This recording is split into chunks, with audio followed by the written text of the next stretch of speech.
Good morning all. നമ്മൾ discuss ചെയ്യാൻ പോകുന്നത് സിക്സ്ത് മൊഡ്യൂളാണ്. സിക്സ്ത് മൊഡ്യൂളിൽ ഓൾറെഡി നമ്മൾ പോർഷൻസ് കംപ്ലീറ്റ് ചെയ്തതാണ്.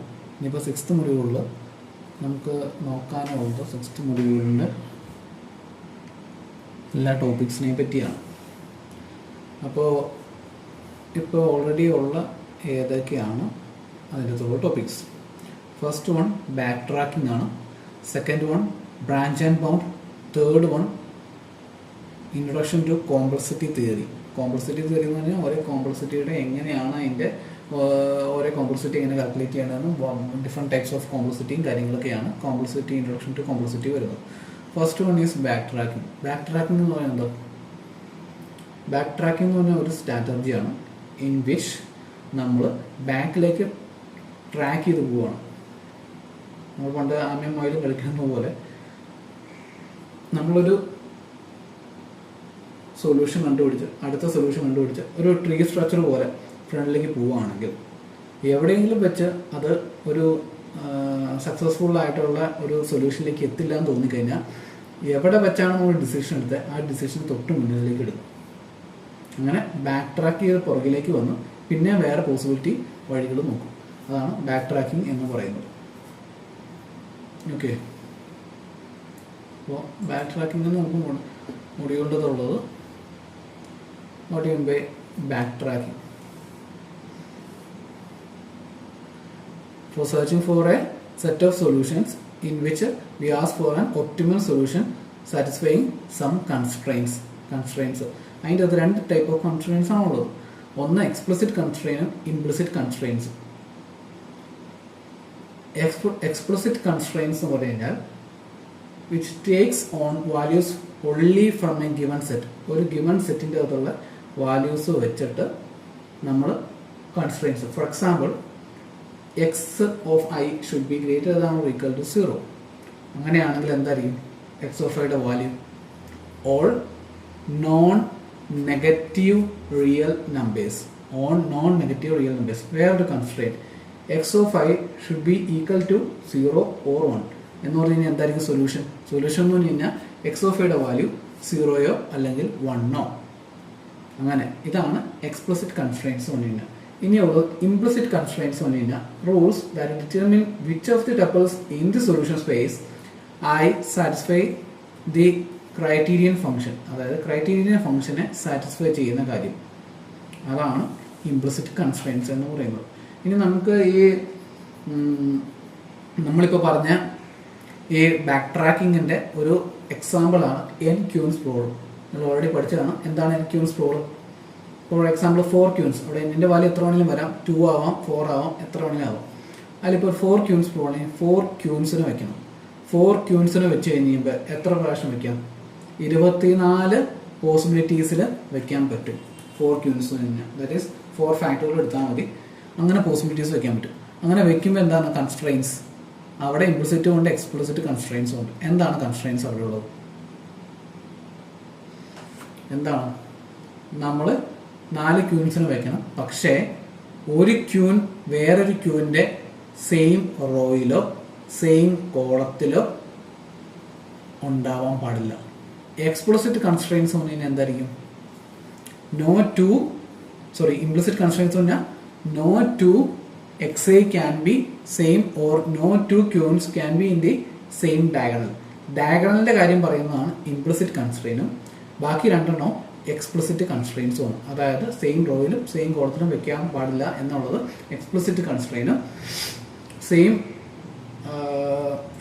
സെയിം ഡയഗണലിൽ വേറൊരു ക്യൂനെ വെക്കാൻ പാടില്ല എന്നുള്ളത് ഇംപ്ലിസിറ്റ് കൺസ്ട്രെയിനുമാണ്. ഇതാണ് 4 ക്യൂൻസ് പ്രോബ്ലം. 4 ക്യൂൻസിൻ്റെത് ഇത് സൊല്യൂഷൻ സ്പേസ് ട്രീ. അതായത് ഒരു ക്യൂനെ ഒരു റോയിൽ വെച്ച് കഴിയുമ്പോൾ അടുത്ത റോയിൽ വേറെ ക്യൂനെ വെക്കുന്നു, അടുത്ത റോയിൽ വേറെ ക്യൂനെ വെക്കുന്നു. അങ്ങനെ ഇത് റോയും കോളവും കാര്യങ്ങളും കാണിക്കുന്നതാണ്. ഇതിൻ്റെ അകത്ത് ഏതെങ്കിലും ഓർമ്മയായിരിക്കും ഒരു സൊല്യൂഷൻ ഉണ്ടാവുക. ഇതാണ് state space tree. State space ട്രീയുടെ അകത്ത് ഓരോ നോഡിനും ഓരോ സ്റ്റേറ്റ് ഉണ്ട്. അതിന് പറയുന്നതാണ് ലൈവ് നോഡ്, ഈ നോഡ്, ഡെഡ് നോഡ്. ഇത് നോഡുകളുടെ ഓരോ സ്റ്റേറ്റുകളായിരിക്കും. ഒരു നോഡിൻ്റെ ചൈൽഡിനെ ഒന്നും ജനറേറ്റ് ചെയ്തിട്ടില്ലെങ്കിൽ അതിന് പറഞ്ഞാണ് ലൈവ് നോഡ്. ഒരു നോഡ് ആ നോഡ് ലൈവ് നോഡ് ആവുന്നത് ആ നോഡ് ജനറേറ്റ് ചെയ്തു, പക്ഷെ ആ നോഡിൻ്റെ ചിൽഡ്രനെ ജനറേറ്റ് ചെയ്തിട്ടുണ്ടെങ്കിൽ അതിന് പറയുന്നത് ലൈവ് നോഡ്. ഈ നോഡ് എന്ന് പറഞ്ഞു കഴിഞ്ഞാൽ a node whose children are currently being generated. അതായത് നോഡ് ബീയിങ് എക്സ്പാൻഡ് ചെയ്യുന്ന നോഡിനെയാണ് ഈ നോഡ് എന്ന് പറയുന്നത്. അങ്ങനെ ചൈൽഡിനെ ഉണ്ടാക്കിക്കൊണ്ടിരിക്കുന്നു, ഇപ്പോൾ കറൻ്റ് ഉണ്ടാക്കിക്കൊണ്ടിരിക്കുന്നു. ഡെഡ് നോഡ് എന്ന് പറഞ്ഞു കഴിഞ്ഞാൽ എല്ലാ ചിൽഡ്രനെയും, അതായത് ഇപ്പോൾ ഉള്ള നോഡ് ഏതാണോ ആ നോഡിൻ്റെ എല്ലാ ചിൽഡ്രനെയും എക്സ്പാൻഡ് ചെയ്ത് കഴിഞ്ഞിട്ടുണ്ടെങ്കിൽ അപ്പോൾ ആ നോഡ് ഡെഡ് നോഡാവും. അപ്പോൾ ആദ്യമേ അത് ലൈവ് നോഡാവും, പിന്നെ ഈ നോഡാവും, ഡെഡ് നോഡാവും. ലൈവ് നോഡ് എന്ന് പറഞ്ഞാൽ അതിൻ്റെ ചിൽഡ്രനെ ജനറേറ്റ് ചെയ്യാൻ തുടങ്ങിയിട്ടേ ഇല്ല. ഈ നോഡ് എന്ന് പറഞ്ഞാൽ ചിൽഡ്രനെ എക്സ്പാൻഡ് ചെയ്തുകൊണ്ടിരിക്കുകയാണ്.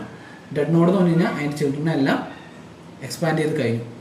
അതിനാണ് ഇത് ഈയുടെ നോഡിൻ്റെ ഒരു ഡിഫറെൻറ്റ് 3 സ്റ്റേറ്റ്സ്. ഇത് ബാക്ക് ട്രാക്കിങ്ങിൻ്റെ കൺട്രോൾ അബ്സ്ട്രാക്ഷൻ അത് ഓൾറെഡി തന്നിട്ടുണ്ട്, നമുക്ക് പഠിപ്പിച്ചു പോകണം. എൻ ക്യൂൻസ് പോളും ഉണ്ടോ, ആ ക്യൂൻസിനെ വയ്ക്കുന്നതുണ്ടോ, ഇങ്ങനെ വെച്ച് കഴിയുമ്പോൾ അടുത്ത ക്യൂവിനെ ഇവിടെ വയ്ക്കാൻ പറ്റില്ല, അപ്പോൾ ഇവിടെ വയ്ക്കാൻ നോക്കും. അതാണിത് ഉണ്ടോ സ്പേസ്. ഇപ്പോൾ ഉണ്ടോ ഇവിടെ വെച്ച് കഴിയുമ്പോൾ 4ാമത്തെ ക്യൂവിനെ വെക്കാൻ ഒരു സ്പേസും ഇല്ല. കാരണം എന്നാ, ഇവിടെ വയ്ക്കാൻ പറ്റില്ല, ഈ ഡയനിൽ വയ്ക്കാൻ പറ്റില്ല, ഇവിടെ വയ്ക്കാൻ പറ്റില്ല, ഇതിൻ്റെ ഇതിൽ വയ്ക്കാൻ പറ്റില്ല. അപ്പോൾ എന്ത് ചെയ്യണം, ബാക്ക് ട്രാക്ക് ചെയ്ത് ഒന്നിനെ അടുത്തെടുത്ത് വെച്ചു. കണ്ടോ. ഇനി അടുത്ത് നമുക്കുള്ളത് ഈ 0/1 k-knapsack പ്രോബ്ലം. k-knapsack പ്രോബ്ലം ഇന്നലെ നമ്മൾ പറഞ്ഞിരുന്നു. എന്തായിരുന്നു, ഇത്ര മാക്സിമം വെയിറ്റ് വെക്കാവുന്ന രീതിയിൽ വെക്കുന്നത്, അതായത് പ്രോഫിറ്റ് മാക്സിമൈസ് ചെയ്തിട്ട് നമ്മൾ ഒരു ഇതിൽ വെക്കുന്നത്. പക്ഷേ ഇതിൽ വെക്കുമ്പോൾ ഒരു പ്രശ്നം എന്താണെന്ന് വെച്ച് കഴിഞ്ഞാൽ 0/1 ഒന്നെങ്കിൽ ആ വെയിറ്റ് ഫുള്ളായിട്ട് എടുക്കണം, അല്ലെങ്കിൽ ആ വെയിറ്റ് എടുക്കാനേ പറ്റില്ല. ഒരു 10 വെയിറ്റ് ഉള്ളൊരു എലമെൻ്റ് ഉണ്ടെങ്കിൽ ആ എലമെൻറ്റിനെ 10 ഫുള്ളായിട്ട് എടുക്കണം, അല്ലെങ്കിൽ എടുക്കാനേ പാടുള്ളൂ. അതാണ് അതിൻ്റെ ഒരു സ്റ്റേറ്റ് സ്പേസ് ട്രീ കാണിച്ചിട്ടുണ്ടെന്നുള്ളൂ. കണ്ടോ, ഓരോ ഇതിനെ വെയിറ്റിനെ എടുക്കുന്നത്, ഫുള്ള് വെയിറ്റ് എടുക്കുന്നതിന് ഒരു വെയിറ്റ് എടുത്തു, രണ്ടാമത്തെ വെയിറ്റ് എടുത്തു, മൂന്നാമത്തെ വെയിറ്റിന് എടുക്കുന്നില്ല, ഒരു വെയിറ്റ് എടുത്തു, രണ്ടാമത്തെ വെയിറ്റിന് എടുക്കുന്നില്ല, മൂന്നാമത്തെ വെയിറ്റിന് എടുക്കുന്നു, ഒരു വെയിറ്റ് എടുത്തു, രണ്ടാമത്തെ എടുത്തില്ല, മൂന്നാമത്തെ എടുത്തില്ല. അങ്ങനെ അതിൻ്റെ ഫുൾ കോമ്പിനേഷൻ. പിന്നെ നമുക്കിനി ഉള്ളത് ബ്രാഞ്ച് ആൻഡ് ബൗണ്ട്, അതായത് ട്രാവലിംഗ് സെയിൽസ്മാൻ പ്രോബ്ലം ആണ് നമുക്കുള്ളത്. Branch and bound. ബ്രാഞ്ച് എന്ന് പറഞ്ഞാൽ എന്താ, ഒരു അൽഗോരിതമാണ് to finding the optimal solution of various optimisation പ്രോബ്ലംസിൻ്റെ ഒപ്റ്റിമൽ സൊല്യൂഷൻ കണ്ടുപിടിക്കാനുള്ള ഒരു അൽഗോരിതമാണ്. അത് ഒരു സ്റ്റേറ്റ് സ്പേസ് സെർച്ച് മെത്തേഡാണ്. അതിൽ ഈ നോട്ട്സ് ആക്കിയിട്ട് ആണ് അതിൻ്റെ ലോവർ നോട്ട്സ് ഈ നോഡ് ആവുള്ളൂ. എല്ലാം ഈ നോഡ് ജനറേറ്റ് ചെയ്തിട്ടേ അത് അതിൻ്റെ തട്ടിലേക്ക് പോകുള്ളൂ. ഇവിടെ ഉപയോഗിക്കുന്നത് ഏതാ, DFS like state space search ആണ് ഉപയോഗിക്കുന്നത്. പിന്നെ അത് കൂടാതെ തന്നെ ഒരു സ്റ്റാക്കുമാണ് ഇവിടെ ഉപയോഗിക്കുന്നത്. 2 രീതിയിൽ നമുക്ക് ചെയ്യാവുന്നത്. അതിനെ സ്റ്റേറ്റ് സ്പേസ് സെർച്ച് വേണമെങ്കിൽ BFS പോലെയോ, അല്ലെങ്കിൽ ഡി സെർച്ച് ഉപയോഗിച്ച് അത് ചെയ്യാം. മറ്റേ ഈ BFS വെച്ച് യൂസ് ചെയ്ത് ചെയ്യുകയാണെങ്കിൽ ഇത് ക്യൂ ആയിരിക്കും, മറ്റാണെങ്കിൽ സ്റ്റാക്ക് ആയിരിക്കും. 2 രീതിയിൽ ബ്രാഞ്ച് ആൻഡ് ബൗണ്ട് ചെയ്യാൻ പറ്റും. ബ്രാഞ്ച് ആൻഡ് ബൗണ്ടിൻ്റെ ഒരു ഇംപ്ലിമെൻറ്റേഷൻ ആണ് വരുന്നത്. ഏതാ, ട്രാവലിംഗ് സെയിൽസ്മാൻ പ്രോബ്ലം, TSP എന്ന് പറയുന്നത്. ട്രാവലിംഗ് സെയിൽസ്മാൻ പ്രോബ്ലം നമ്മൾ പറഞ്ഞതാണ്. അതിൻ്റെ സ്റ്റേറ്റ് സ്പേസ് ട്രീ കാണിച്ചേക്കുന്നുള്ളൂ. അതിൻ്റെ വർക്കിങ്ങും നമ്മൾ എല്ലാം പഠിച്ചാണ്. കോസ്റ്റ് മെട്രിക്സ് വെച്ചിട്ട് എങ്ങനെയാണ് അഡ്ജസ്റ്റ് ചെയ്ത് പോകണമെന്നുള്ളൂ. ഓക്കെ, ഇതാണ് ട്രാവലിംഗ് സെയിൽസ്മാൻ. അതായത് ഒരു പോയിന്റ് എടുത്തിട്ട് ആ പോയിന്റിൽ നിന്ന് സ്റ്റാർട്ട് ചെയ്ത് എല്ലാ പോയിന്റ്സും വിസിറ്റ് ചെയ്ത് തിരിച്ച് ആ പോയിന്റിലേക്ക് എത്തുന്നത്. പക്ഷെ അവിടെ ഒരു കൺസ്ട്രെയിൻ ഉണ്ട്. എന്താ, എല്ലാ വെർട്ടിക്സും വിസിറ്റ് ചെയ്തിരിക്കണം. അത് ഫസ്റ്റ് കൺസ്ട്രെയിൻ. സെക്കൻഡ് കൺസ്ട്രെയിൻ എന്താ, തിരിച്ചു വരുന്ന പാത്ത് ഏറ്റവും ഷോർട്ടസ്റ്റ് പാത്തായിരിക്കും. അതാണ് ട്രാവലിംഗ് സെയിൽസ്മാൻ്റെ ഇത്. പിന്നെ ട്രേസബിൾ ആൻഡ് നോൺ ഇൻട്രേസബിൾ പ്രോബ്ലംസ് ഉണ്ട്. എന്താണ് ട്രേസബിൾ ആൻഡ് ഇൻട്രേസബിൾ പ്രോബ്ലംസ് ഉണ്ട്?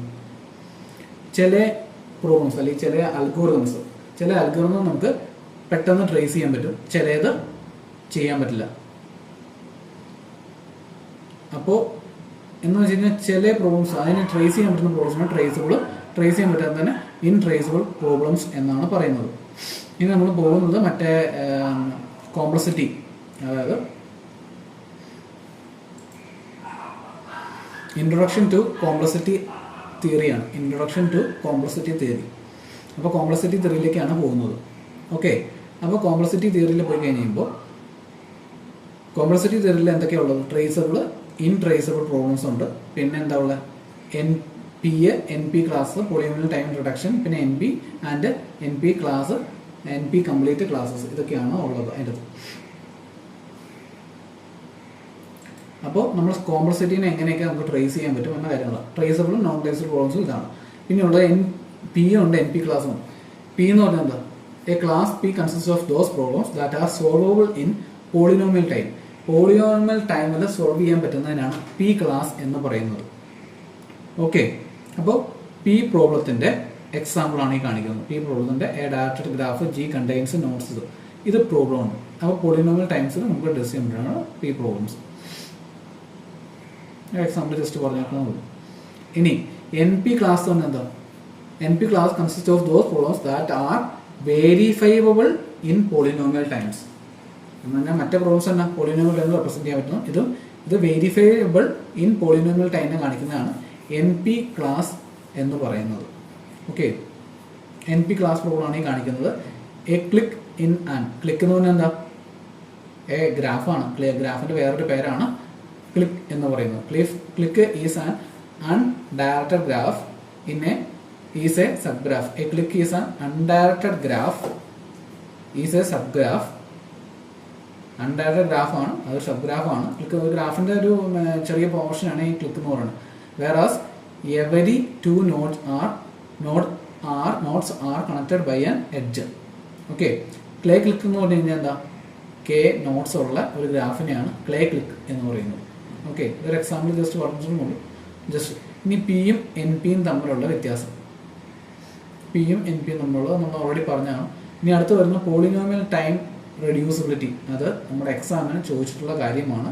വെരി ഇമ്പോർട്ടൻ്റ് ആണ്. A procedure we can call a procedure a polynomial time reduction algorithm and can be given as below. അതായത് ഇതാണ് അതിൻ്റെ പോളിനോമിയൽ റിഡക്ഷൻ എങ്ങനെ ചെയ്യണമെന്ന് പറഞ്ഞു. ഇതിന്റെ ക്യാരക്ടറിസ്റ്റിക്സ് എന്ന് വെച്ചാൽ ട്രാൻസ്ഫോർമേഷൻ ടേക്സ് പോളിനോമിയൽ ടൈം ആണ് ഫസ്റ്റ്. സെക്കൻഡ് വന്നു കഴിഞ്ഞാൽ the answers are the same. That is, the answer for alpha is S if and only if the answer for beta is also S. Okay, NP class complete class NP complete ആവുന്നത് ഇത് അയക്കുന്നത് constraints ചെയ്യുമ്പോഴാണ് NP complete class അയക്കുന്നത്. Okay,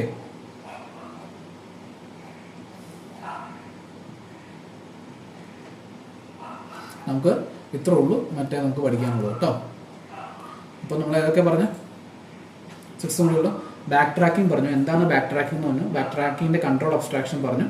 അടുത്തത് NQNS problem back tracking use ചെയ്യുന്ന കാര്യം അതെങ്ങനെയാണ് work ചെയ്യുന്നത് പറഞ്ഞു. അടുത്തത് 0/1 K-knapsack പ്രോബ്ലം എങ്ങനെയാണെന്ന് പറഞ്ഞു. അതാണ് ബാക്ക് ട്രാക്കിങ്ങിൻ്റെ ഉള്ളത്. അടുത്തത് എന്താ? ബ്രാഞ്ച് ആൻഡ് ബൗണ്ട് എങ്ങനെയാണ് വർക്ക് ചെയ്യുന്നത്? അത് DFS വഴിയോ അല്ലെങ്കിൽ BFS വഴിയോ നമുക്ക് യൂസ് ചെയ്യാൻ പറ്റും. അതിൻ്റെ ഒരു പ്രാക്ടിക്കൽ എക്സാമ്പിൾ ആണ് ട്രാവലിംഗ് സെയിൽസ്മാൻ പ്രോബ്ലം. അതിൻ്റെ കോസ്റ്റ് എഫിഷ്യൻസി മെട്രിക്സ് വെച്ച് എങ്ങനെ ചെയ്യണമെന്നുള്ളത് നേരത്തെ നമ്മൾ പറഞ്ഞതാണ്. അടുത്ത് വരുന്നതാണ് introduction to complexity theory. Complexity തിയറിയുടെ അകത്ത് ഫസ്റ്റ് ടോപ്പിക്കാണ് ട്രേസബിൾ ആൻഡ് ഇൻട്രേസബിൾ പ്രോബ്ലംസ് എന്താണെന്നുള്ളത്. അടുത്ത് വരുന്ന P ആൻഡ് NP ക്ലാസ്സസ് എന്താണെന്നുള്ളത്. പിന്നെ ഉള്ള ലാസ്റ്റ് ടോപ്പിക്കാണ് ഈ പറഞ്ഞ പോലെ polynomial time reductions. Polynomial time reductions എന്താണെന്നും പിന്നെ അതിനുശേഷം വരുന്നത് ലാസ്റ്റ് NP ഹാർഡും NP കംപ്ലീറ്റും ക്ലാസ്സസും. NP ഹാർഡ് എന്താണ്? NP കംപ്ലീറ്റ് ക്ലാസ്സസും. ഇത്രയാണ് നമുക്ക് 6th മൊഡ്യൂളിൽ പഠിക്കാനുള്ളത്. അപ്പോൾ ഇത് പഠിച്ചു കഴിഞ്ഞിട്ട് നാളെ ഒരു ഉച്ചയ്ക്ക് 2 മണിയാകുമ്പോൾ എക്സാം ഉണ്ടായിരിക്കും. ക്വസ്റ്റ്യൻസ് ഞാൻ സെറ്റ് ചെയ്തതുകൊണ്ട് അങ്ങനെ ആ എക്സാം എഴുതുക, പഠിച്ചിട്ട് നല്ല രീതിയിൽ എഴുതുക. Okay, thank you.